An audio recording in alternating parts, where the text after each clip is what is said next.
Old Turtle, Questions of the Heart. A story by Douglas Wood. Illustrations by Greg Ruth.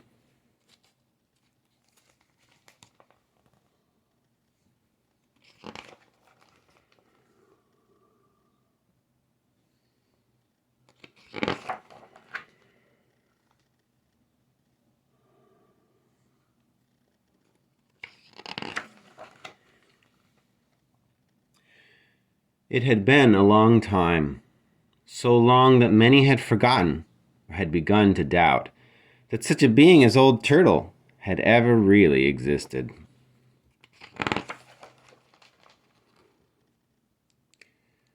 She was only legend, perhaps a story told late at night, to make the shadows seem less dark, the evening fires a bit more bright.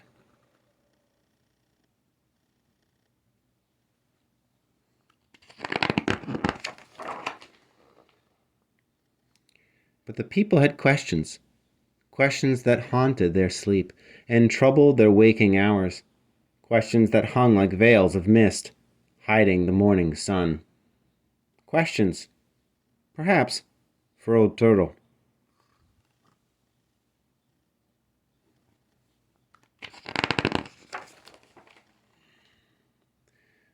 But how to find her? Even if the stories were true, who knew what road to follow?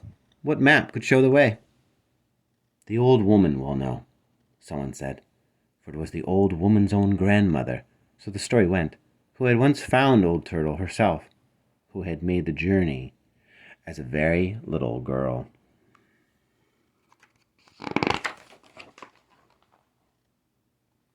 So to the old woman the people went. Yes, the stories are true, she said. There is such a being, old as the stony hills themselves, but there is no map to follow, and no road, only the old overgrown paths, and the ancient track of the sun and the moon. Follow these and the whisperings of your own heart, and you will find your way. Perhaps I can travel with you. Perhaps I can help.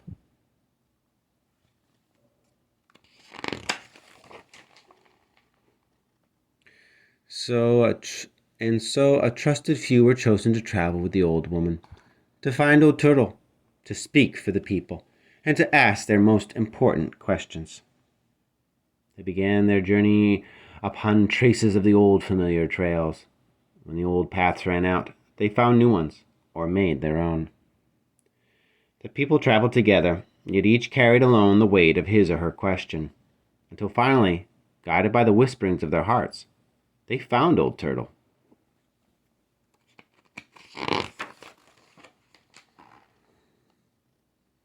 "Sit here with me among the flowers," said Old Turtle, "in the shelter of the trees. Ask your questions, and I will try to help." So it was that a young man, uncertain about the journey of life before him and worried about its many choices and challenges, asked, "Why are we here, Old Turtle? What is our purpose in life?"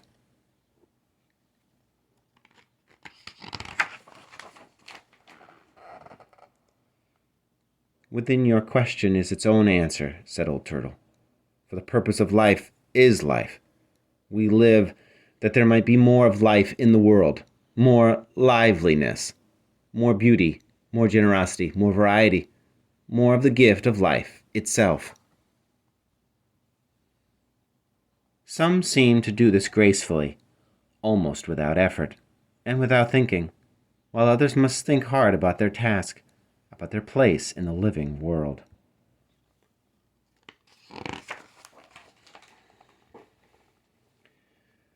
The flowers of this field fulfill their lives in the abundance of their beauty. It is the pleasure of the flowers to give more than simple need requires.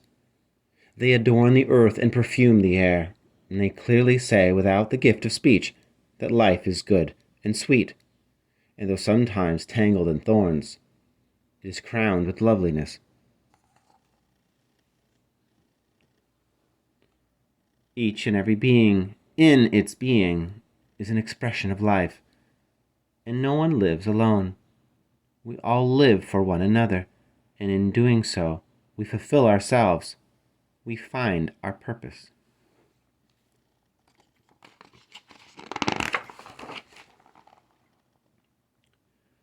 A woman with a spark of laughter in her eyes, but whose face was lined with care, asked, "How do we find happiness, Old Turtle?"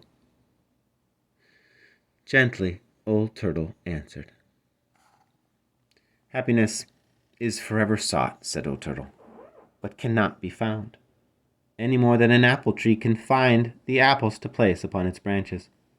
Happiness is the unbidden fruit of our lives, is the harvest of our growth and the gift of our own giving. Happiness is the long-chased butterfly that finally lands upon the shoulder of one who has put aside his net and simply stands quietly in the sun. And when it arrives, it lands so softly, it is barely noticed. But remember, just as the day knows the night, no one can know real happiness who has not been touched by sorrow. Each is a part of the other, interwoven threads in the fabric of life."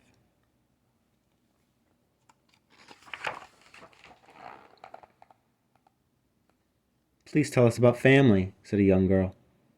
There was a hint of shyness in her voice, but her eyes were clear and bright.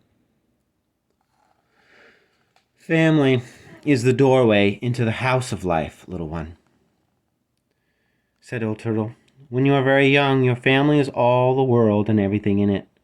The stars shine in your father's eyes. The sun rises in your mother's smile.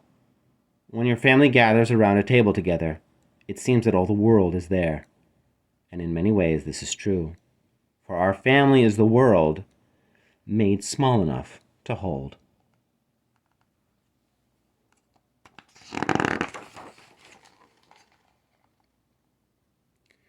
Family is the breeze that lifts the kite of your childhood into the sky. It is the string that ties you safely to the earth. Without its string, no kite can fly. Family is a living tree, and is also the root of your own young tree, allowing you to stretch your branches toward the sun. "But no family is perfect," said Old Turtle. "Sometimes the string becomes frayed, and the tree stunted or poorly tended. Then extra care and support is needed to mend the string, to nurture young roots and lift broken branches toward the sky." "No one can say all that family is," said Old Turtle. "Nor does any family fulfill itself completely. There comes a time when you learn that your family is not all the world after all, that the world is wider than any family's arms can reach. But that is as it should be. Then perhaps a new family is begun, and the world is once more made small enough to hold."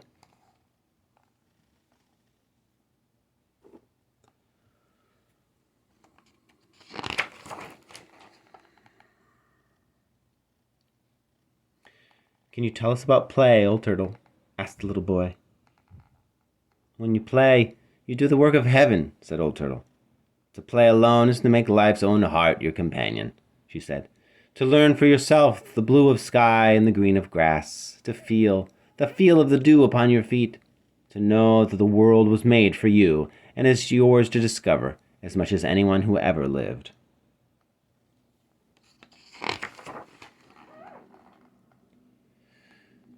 "But to play with a friend is to find your joy increased.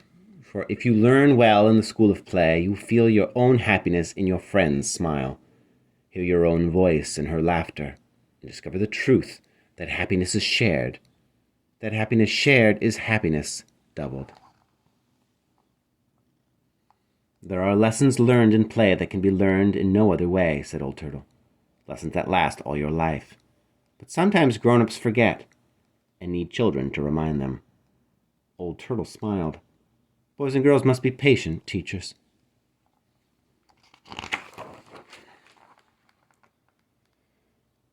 A man who sat uneasily, eyes darting, said, "Speak to us of evil."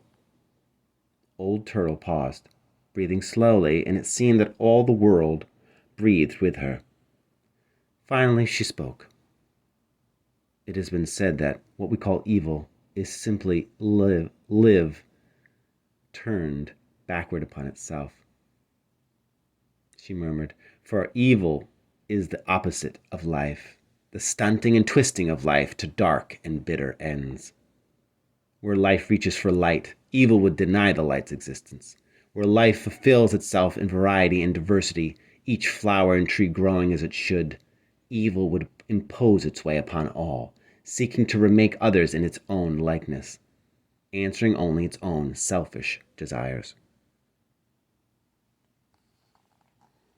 Where life is large and broad and deep, ever flowing, ever changing, ever giving, evil from the start is small, concerned only with itself, becoming a foul and stagnant pool.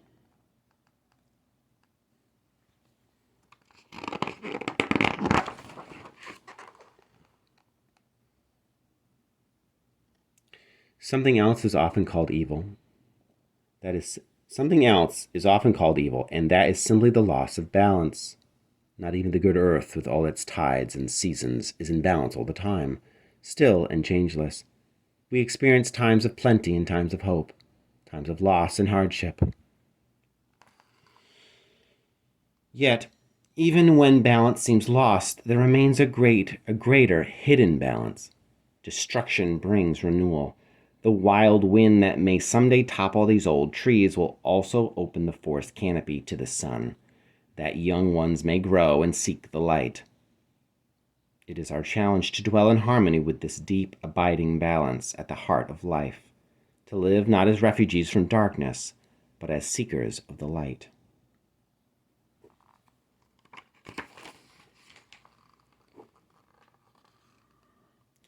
Now the old woman, stooped by the weight of many years and of loved ones lost, asked, "And what of death, old turtle?"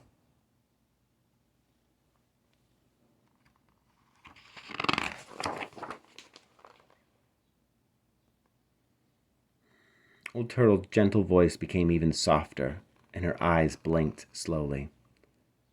"Death is but the shadow cast by our living," said Old Turtle. "It comes to all of us. Yet because we love, it causes much fear and pain. Some fear that in death we may dissolve into nothingness, as if it were from nothing we had come. But it is not in the nature of things that something comes from nothing. These trees that brush the clouds did not come from nothing, nor did the clouds themselves, neither the rose nor the stone, the river or the raindrop. All the things that are come from something in some place else that is. There is no great nothingness to claim us. Rather, in death, we merely return to the source of our life."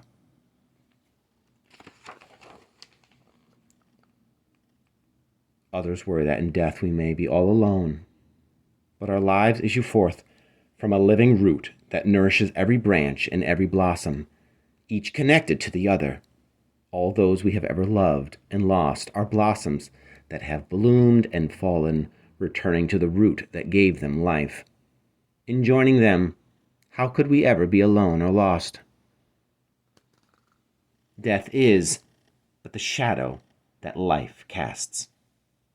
It is always with us, and to fear it is to fear life itself.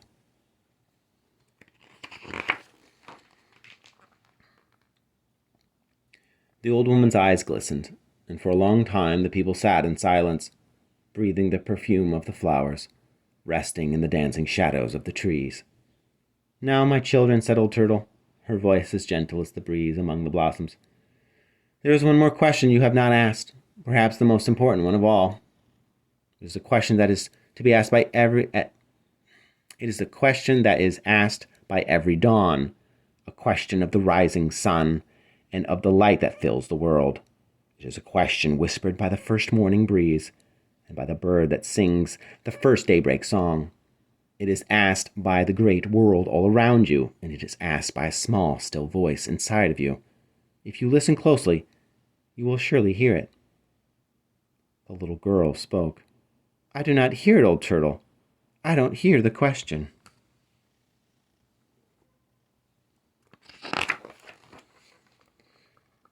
But the old woman smiled. "It is true, my child," she said. "Every dawn brings a question only the heart can hear. Who are you, and how will you live this day?" "But where's the answer, grandmother?" the children asked.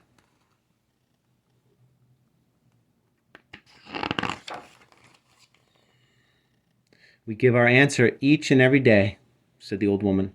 In all that we do and all the choices we make, our answer is there in the ways that we treat one another, in the courage we must find to face a challenge. It is there in our eyes when we choose to look for beauty, and in our hands when we reach out to help someone.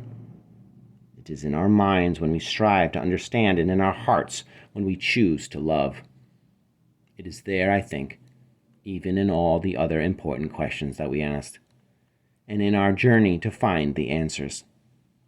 Then the old woman wrapped the children gently in her arms and held them, and they laid their heads against Old Turtle's great shell.